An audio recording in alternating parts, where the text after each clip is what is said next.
welcome back to another episode of the Guidance from Within podcast. I am your friend and host, Brittany Woods, bridging the seen and unseen worlds of our reality.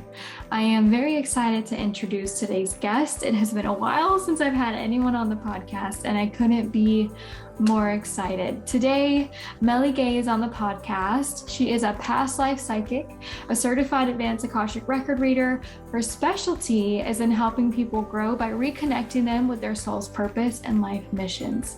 She believes that by remembering our past lives and seeing what our life plan is for our current incarnation, we can achieve our future self's highest potential. Isn't that beautiful? In addition to channeling spirit guides for people from all over the world, not only in English, but also in French, Meli is in Canada. She offers coaching sessions to anyone who wishes to develop their psychic abilities. You can find her on Instagram and YouTube at meli.guidance, where she gives collective readings and posts videos on how to get in touch with your intuition and your spirit team. We have a really beautiful chat today. It is about young souls and new souls. Well, I say new souls. Now it's going to be young souls, thanks to her guidance. Young souls versus old souls, kind of defining what each of them mean. And we also take a look at the spiritual initiations and kind of the spiritual path of the soul when they start to incarnate here on Earth. We also get to chat a little bit about the Earth as a whole, unity consciousness, and where humanity as a collective is heading. I really hope you enjoy this conversation. I had a lot of fun with Meli, and I think you're going to enjoy it too. So sit back, relax, and welcome to Guidance from Within. Welcome, Meli, to Guidance from Within. Thank you for being here. Thank you. Thank you for having me. Absolutely. How are you? I'm great. Thanks. How are you? Good. Doing well. So you're in Canada. Yep. I'm in Quebec. And I'm in North Carolina. So it's really fun that we can connect and do this. I think we first connected on Instagram a while ago now. Yeah. I'm not sure how it happened, but we've been like having a really good online friendship building for like a year. A lot of talk of books. And Akashic records. And it's been really fun. Yeah, I'm actually reading the Akashic records thanks to you, because the way I got to know you was someone who really likes you did a story saying, oh, you need to get readings with her. And I didn't know much about the Akashic records, and I checked out your videos, and you said which book you read and how you came to read the Akashic records. And I didn't want to read the Akashic records, but at some point they just come to you. Mm-hmm. And I've got a vision, and it said, read the book. And it was the book that you mentioned. So because I knew you, that's how I fell into the Akashic records. Oh, I love that. Yeah. And now you're doing it full time. Akashic record readings, card pulling, psychic mentoring, intuitive development coach. You're doing all the things. Yeah. It is funny when life says, hey, you need to learn how to read the Akashic records, it changes your life in a lot of ways. Yeah. And you can't prepare for it. It just has to come to you. Yeah. And I wasn't super sure. And I booked an Akashic reading with you just to check, like, is this okay? Should I read the Akashic records? And I remember you telling that the guides were saying, you know, you won't be able to not think about the Akashic records. It's there. You need to go there now. Oh, I love it. They were like, yep, you just can't put it out of your mind. So you might as well try it out. Yeah. Oh, that's so cute. That makes sense to me. I do want to talk to you today about a really fun topic that I think at least the spiritual community or the intuitive community are very interested in, which is the topic of being an old soul versus a new soul.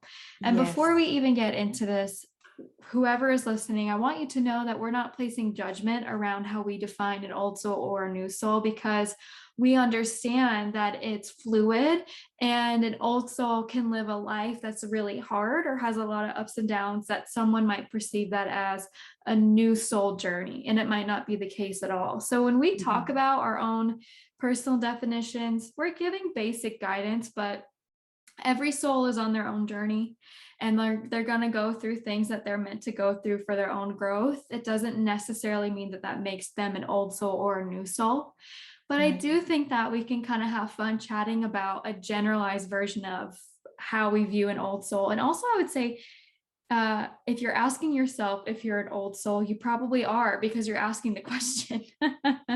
Because you're aware enough to ask the question, you probably are an old soul in some sense.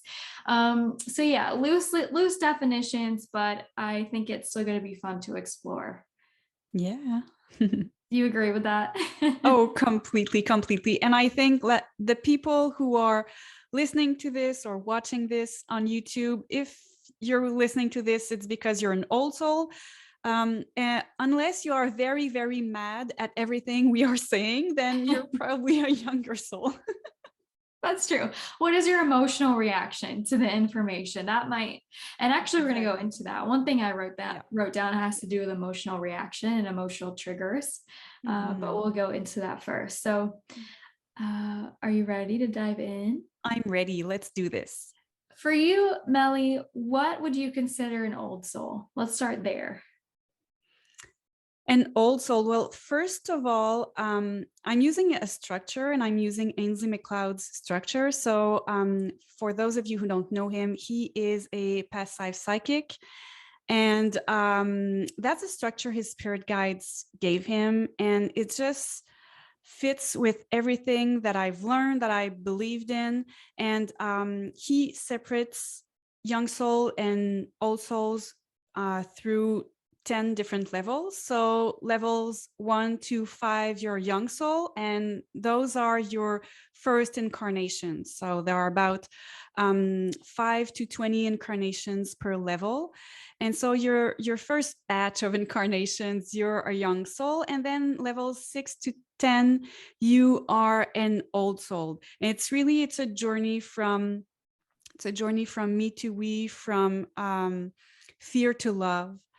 And when you are an old soul, you understand that we are all connected, that we all come from the same source. And you understand that, you go beyond everything that is seeing the other as different. You go beyond racism and all this stuff. You go beyond the fear of the difference of others. And so our big goal as old souls is love, is to live and incarnate love. That's beautiful. It's in a nutshell. In a nutshell. Yeah, in a nutshell. It's really fun because what I wrote down for an old soul is maybe an old soul has an easier time seeing the bigger picture of how things connect, and the bigger picture of their role in life in the broader sense, and how they make changes, cause and effect on a grander scale. I feel people who are people who I would say give a voice to others in some way, or people who really do service work surrounding trying to help and support. And I would also say people who advocate for Mother Earth.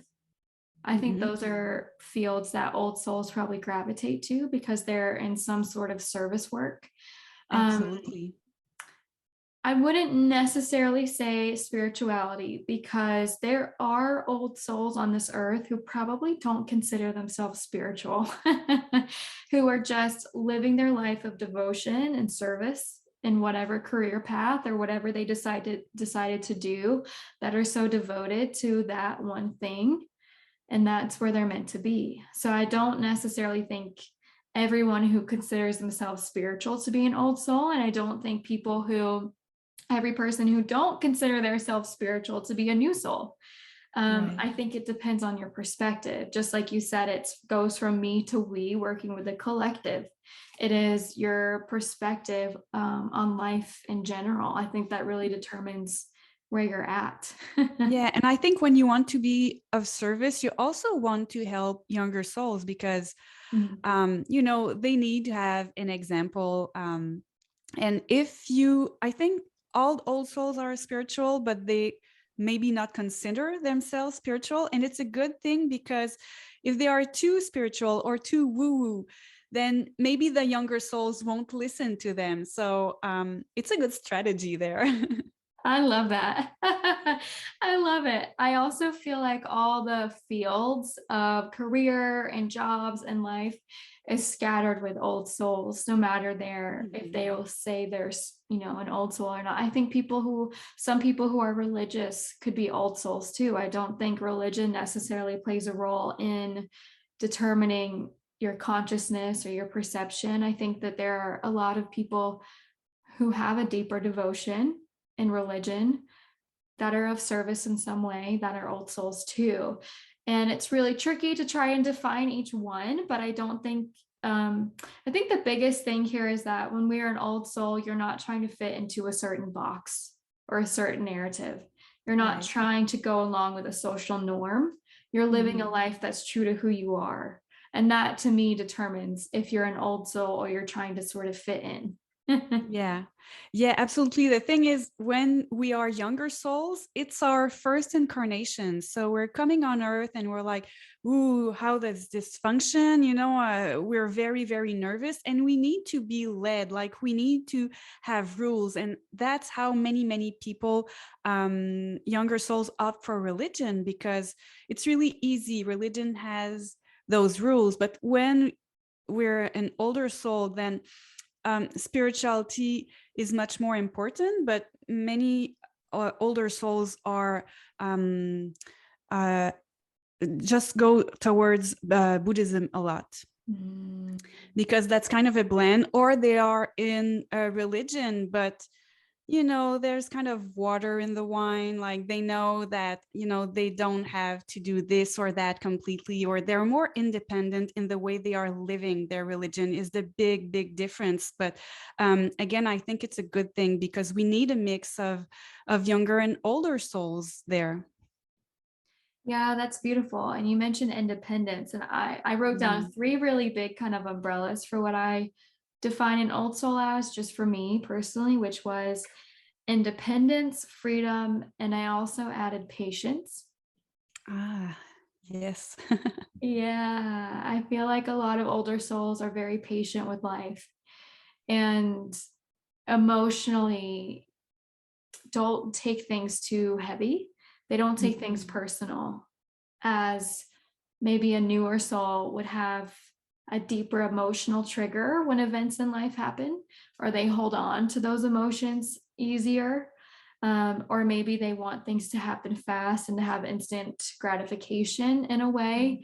Mhm. And again, these are loose, right? Like if this isn't set in stone, but I do find more of an independence, freedom, and then more patience in an older soul, not having to force or to rush things. Right, right. And younger souls have so much energy. And when you are towards the last levels, like level nines and level 10s, it's like, oh, okay, I'm a bit tired of all these incarnations. I want to leave the younger souls into the leadership roles. Level five souls there are a lot of level fives in leadership positions in the world, and so that is but I find that older souls also, they are rushing into their spirituality and how they can be better, be of service, and how they can go beyond fears, blockages, because we want to go check, check, check on the human experience in order to finish all those levels and go back. The way I see it, we go back to the astral planes and then causal plane, and we become spirit guides ourselves. And so I find that there's more a spiritual rush to older souls. Yeah, that I get. Absolutely. Absolutely. More of a rush of I understand this journey. I'm going to get back in there. I'm going to reincarnate and we're going to do it again. And then I'm going to do it again and again and again. And there's more of this sense of, I can handle this. Let's keep going. There's more of a stamina in that way. But I feel like in the actual incarnation of everything, being human, I do feel older souls maybe a little bit more materialistic, maybe a little bit more impatient with life, 3D life itself. Yes, Does that yes. make better sense? Absolutely, it does. Of course. Yeah. Yeah. I And I'm do want curious to go know, ahead. sorry, I'm working with Ainsley MacLeod's soul levels, soul ages, he calls them. But you do you have a structure that you work with?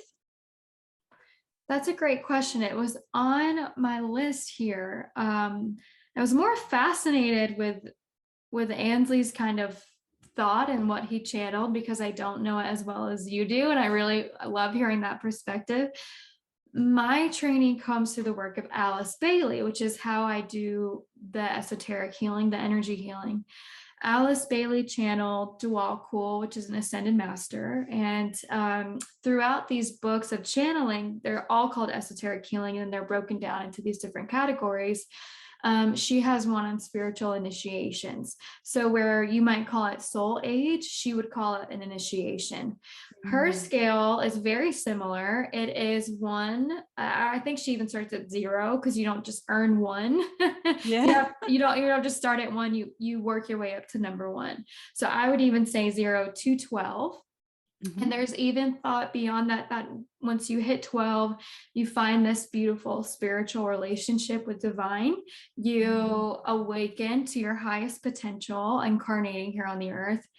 And there's the potential then to go past 12 as you are becoming more of a spirit guide, more of Mhm. a divine healer that's not in the 3D. You then Mhm. keep going.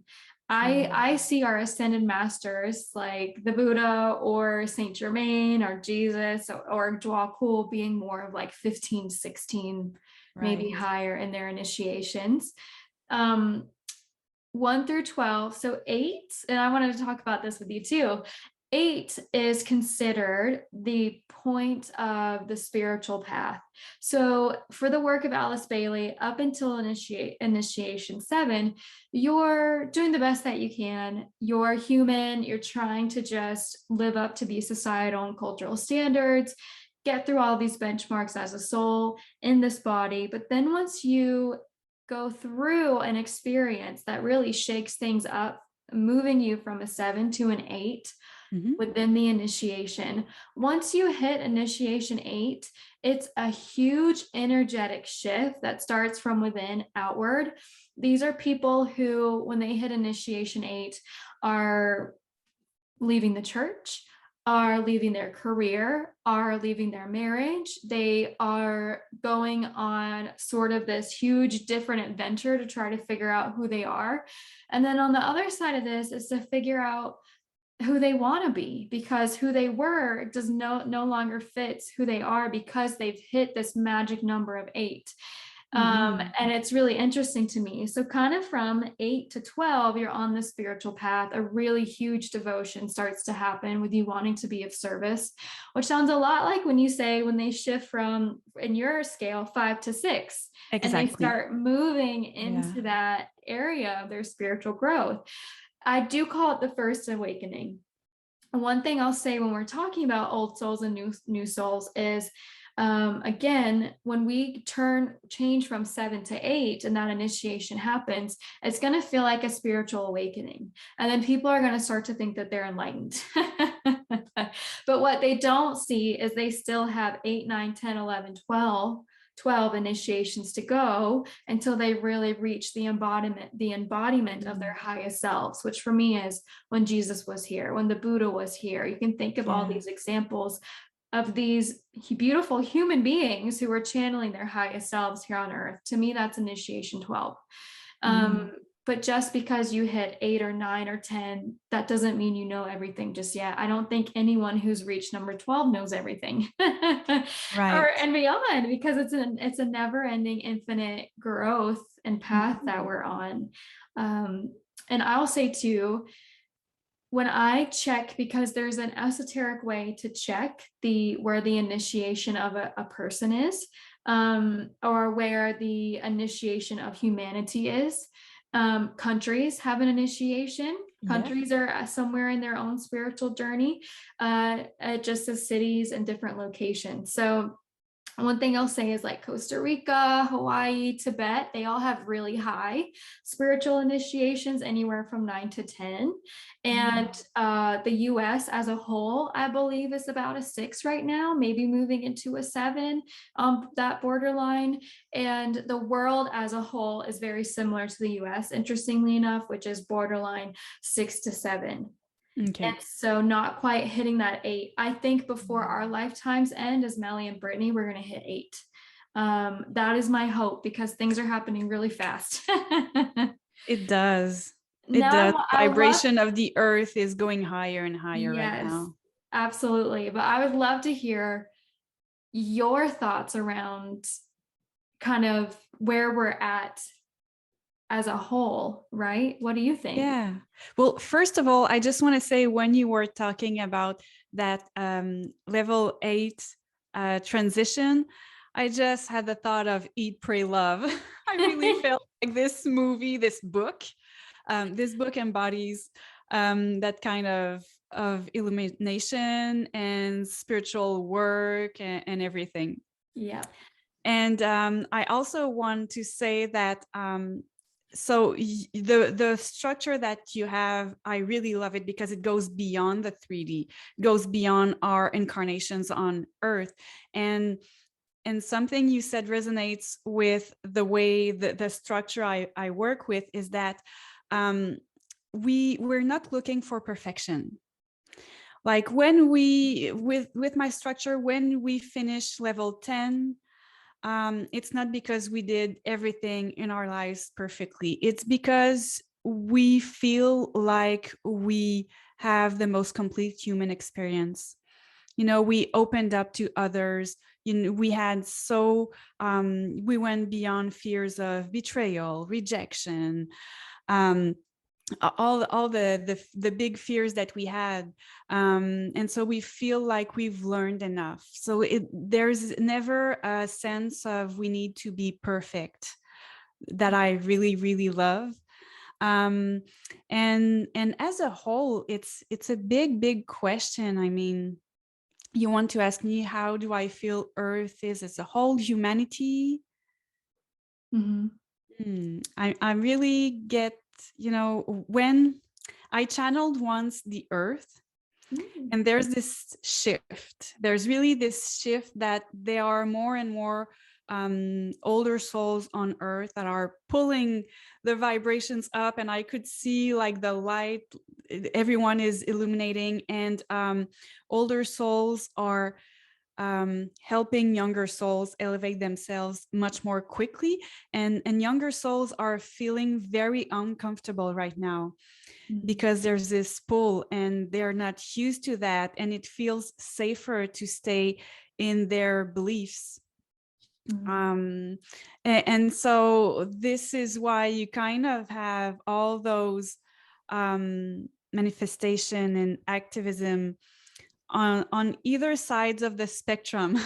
Like people who want who do protests for the earth, you know, to protect the environment, and just people who do protests to keep using guns and all those, I don't know, crazy stuff going on right now that go beyond what's good for humanity. So we really have that shift where younger souls will catch up, but it's very uncomfortable for them right now.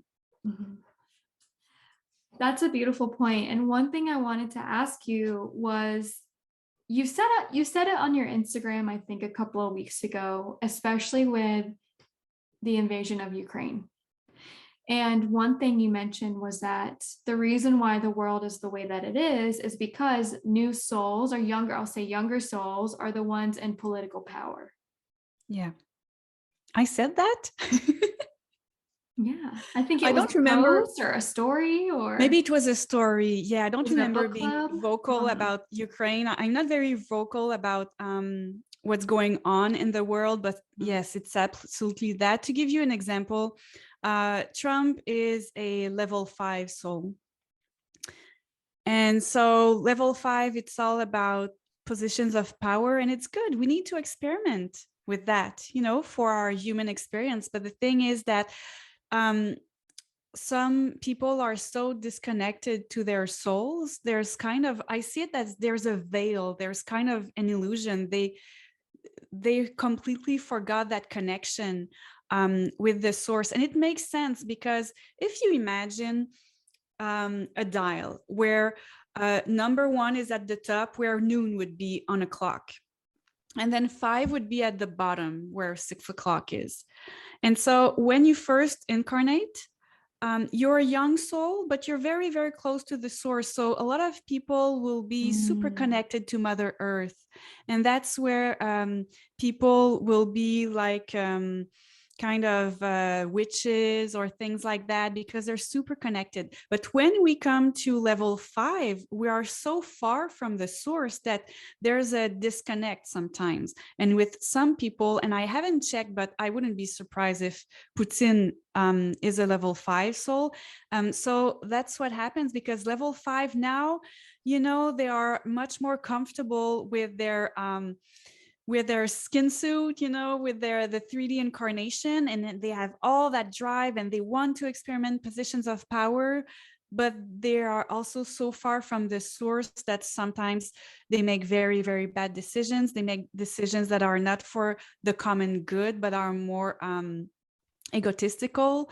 And so that's what happens. And I think what's going on in Ukraine is such a good example. You see Putin and you see what's his name, the president of Ukraine, Mm. and you see an old soul and a young soul. It's really the clash of the two. Mm-hmm. And I'll clarify, you didn't say anything about Ukraine, Oh, but okay. you did say that something along the lines of younger souls seem to be in positions of political power. Mm-hmm. And then I interpreted that as, oh, yeah, look at Ukraine. Look at what's Yeah. happening in the world. Mm-hmm. And that's what I was probably thinking about too. But I want to say older souls are in positions of power too. We need them. But oftentimes, what happens is that they go into those positions of power, and there's so much corruption, and they cannot put forward anything because they are blocked by the system. They're Mm-hmm. blocked by the corruption, and they get so tired of it that they step out from these positions, and they try to help in other ways. But we need these people for leadership, inspiration, and show the way, lead by example, show the way to all younger souls. It's beautiful because I feel like we can look at the world right now and lose hope and lose Mhm. faith in where we're going. And Mhm. it's so good that we're having this conversation, especially right now with everything happening, to show that it doesn't matter if we have younger souls or older souls. What really matters is, I think, how we're nurturing one another, because younger Mhm. souls don't have to have it hard. That's No. what I think is really funny. Being Mhm. here, this is Earth School is really hard, but it's because we've made it hard. We've made Mhm. it this hard. And I envision somewhere in the future that if younger souls continue to still incarnate here, it doesn't have to be as hard to go through these spiritual initiations or to go through this Right. human experience. Exactly. We've just done a good job of making it real hard and Yeah. tricky. Yeah, and I'd like to say that I've seen some of my past lives as a younger soul, and we have some beautiful past lives, and we're not necessarily bad people. We've all done bad things in earlier incarnations, but not in every life. And when we are younger souls, we are experimenting with collaboration and cooperation. And this is just so, so beautiful, how you realize that we need to help each other and how we nourish each other. And it's just beautiful to see, all that journey where we open up our heart chakra to others and we help each other. Mm. Yes. So if you're listening, still have faith. Everything will be okay. It Yeah. will be, right? Everything will be okay.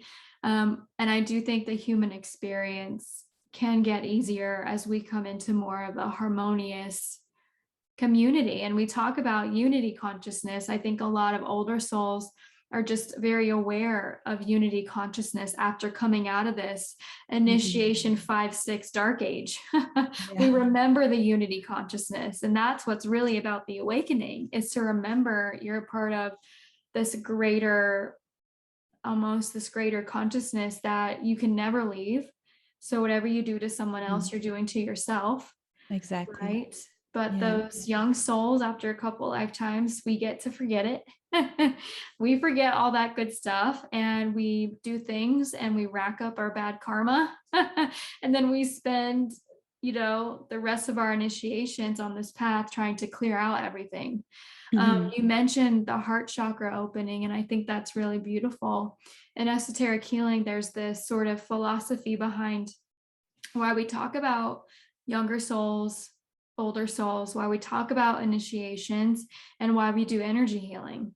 Because you can kind of speed up the spiritual initiations based on Mm. how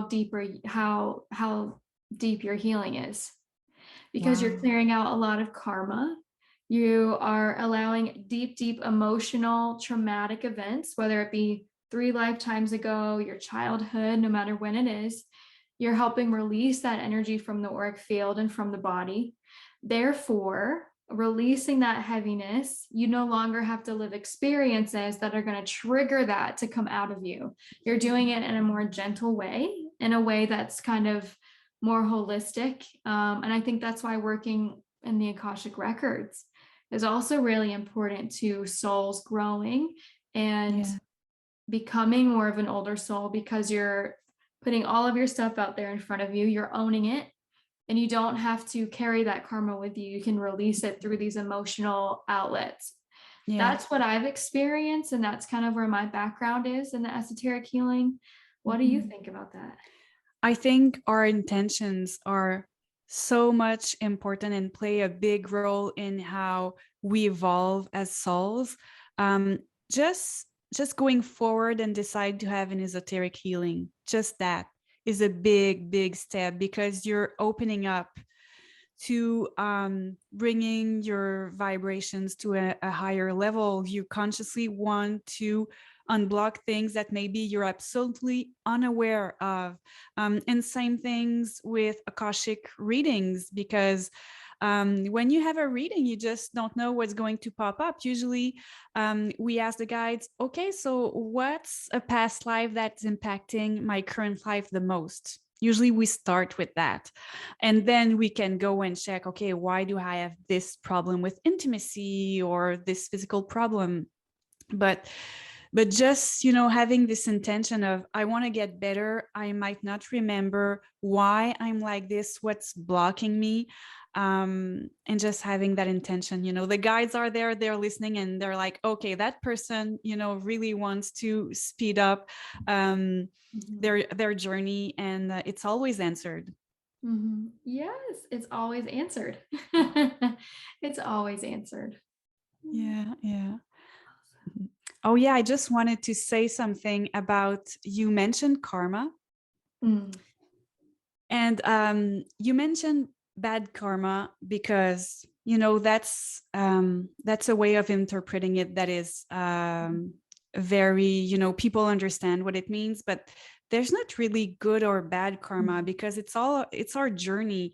And we've had lives where we were maybe very racist or homophobic, and then we go back to the source, to the astral plane in between incarnations, and we go, oh, now I'm looking at it, and obviously that was bad and I was wrong, and next time I really want to learn from it. And what do? Well, you decide to incarnate as a gay person Mm. because you want to see the other side of it.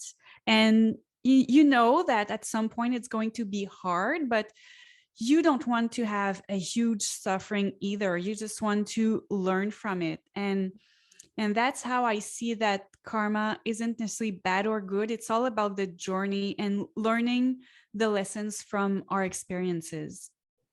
Beautiful clarification. Thank you. Mhm. When you were talking, I just had this thought of like, if we perceive it as bad karma, why don't we say it's not bad karma, it's I can do better.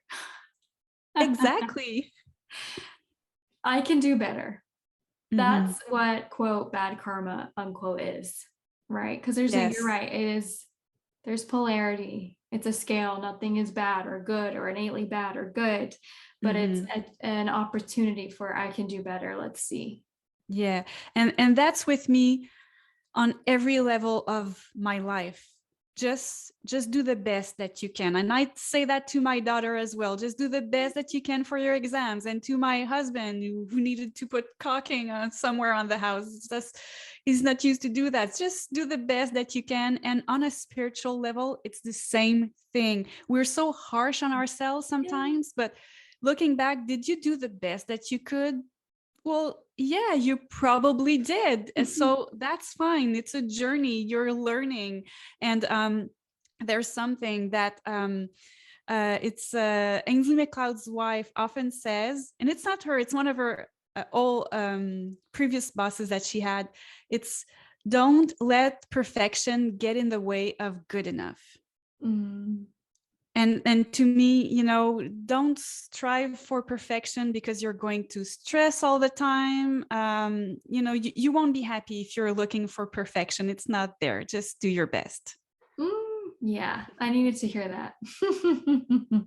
I am right there in that group of us that take everything so hard and are very critical of everything that we do, and nothing can ever be good enough. And as a whole, I think we could all use a really good moment to take a step back and go, I'm doing the best that I can.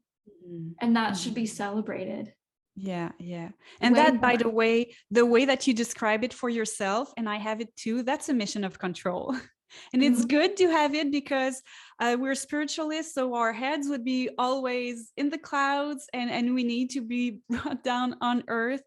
And it's good to have it, but that's what happens. We want to be perfectionists, and it doesn't work and doesn't make us happy. And that's how we learn to let go and just be happy with doing our best. I think that New Souls is too in the box. It's too, it's too restrictive, Mm. Mm. right? Yeah, Where's yeah. the in between? You get an in between if you use Young Soul. Yes, absolutely. And I like how young soul, I always see them as kids. A kid will try to go on a bicycle, and if he's trying at like 18, 24 months, of course he's going to fall the first times. And you're not saying to the kid, like, you're so stupid, you just fell off the bike. Well, it's just a kid. And it's the same with younger souls. They need to make their experiences and to learn and to grow. And I like the term young too. Yes. Is that an Ansley term? He says younger. It's his term, and I think that the bicycle example is in his book too. Oh, yeah. I Yeah, love it. yeah. Okay, I'm going to start saying younger souls. It's just more fitting. Well, thank you so much for being here. Thank you for I having me. It was so much fun. We need more of these conversations. Maybe Yeah, we need a podcast. maybe Just add anytime it I'm to the in. list of the 100 things that you have to do in a day. Yeah. We can do it. Yeah. Oh, well, thank you. Is there anything that the folks listening to need to be on the lookout for from you? Any new projects, any offerings in the future? You can go to Instagram, find Meli at meli.guidance. If you want to send over an email, it's meli.guidance@gmail.com. Yeah. Well, right now I am in the midst of recording a series about the Four Clairs. So I really like to help people tap into their intuition and learn how they can communicate with their spirit guides, because we all have these abilities. For some of us, it might be easier to tap into them, but it's there because we all come from the same source. And so I go over the four clairs.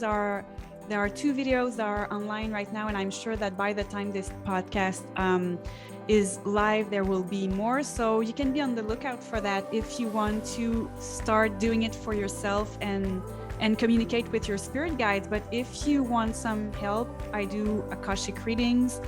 I also do some card pulls, oracle cards, tarot. I do coaching. So if you're already familiar with contacting your spirit guides, but you want to go further, I do that as well. And I also have my videos on YouTube if you prefer that media. Yay, thank you. I am following along for sure. Yay.